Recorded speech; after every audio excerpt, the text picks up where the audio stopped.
Thank you, Madam Chair, and thank you to the witnesses for their testimony. I want to start off by letting you all know I have visited Taiwan on several occasions and am familiar with the important issues facing Taiwan and facing our bilateral relations and also our relations with China. But I am particularly familiar with how important Taiwan is to our nation as an ally. China's large military expansion throughout the past decade, I believe, poses a clear and present danger to Taiwan and the entire region, a threat that may have implications for the United States as well, as has been discussed here today. This administration, I believe as well, has clearly been pressured by the Chinese to control Taiwan and Taiwan policy in every way possible. I still find it unconscionable how our government refuses to allow any senior leaders of Taiwan's government into the United States and into Washington, D.C. China should never, I repeat, never be allowed to dictate our nation's foreign policy, and our lack of action when it relates to arms sales to Taiwan is a clear sign that the Chinese are pressuring us in order to further China's interests with respect to defense and foreign policy. As I have previously stated in this committee, it's important for the United States to stand with our allies. And I believe specifically in this case, with respect to this hearing, it's important to note that we must deliver those F-16s and the diesel submarines to Taiwan.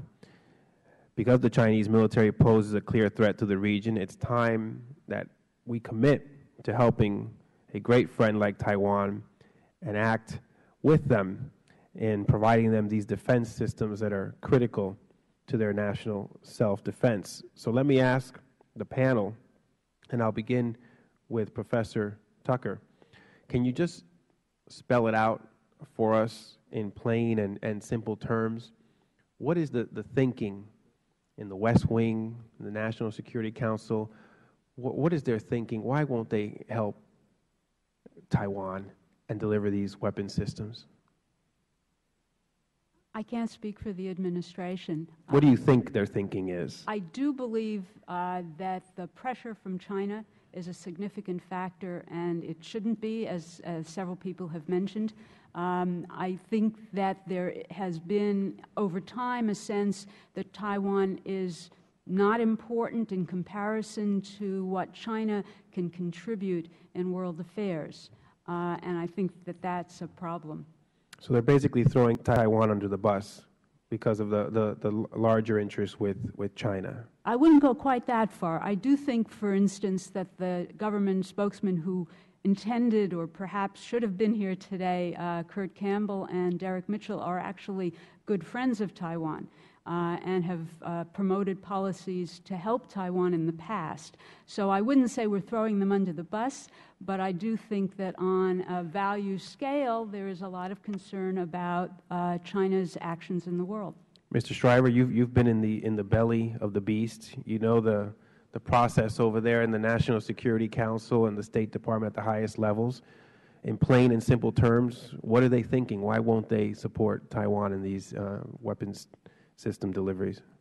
I agree with what Dr. Tucker said. I think there's a growing influence on the part of China in our decision making. But I also use this term, the tyranny of the calendar. Our administration seems to always look for the right time to have an arms sales announcement. And if you look at our calendar of activities, we've got the Strategic and Economic Dialogue in May. We've got Vice President Biden visiting in July. We have Hu Jintao coming in September for the UN General Assembly. We have Xi Jinping. Well, guess what? There is no right time. And then they have to take into account the congressional schedule, because there are certain days that are required for a notification. And these things get backed up, and then the problem gets harder, not easier, because then the Chinese are looking at a much larger package because everything is backed up. So I think they've gotten themselves bollocksed up, and I think they need to just, I'm sorry, there's not a better way to say it, they need to be bolder and more courageous and deal with the Chinese fallout, because I think the historical data suggests we can absorb the fallout. Well, it seems pretty clear from just the panelists I've heard that this administration is kowtowing to pressure for a variety of reasons from the Chinese, and hopefully they will reconsider those positions and stand by our ally Taiwan. I yield back, Madam Chair.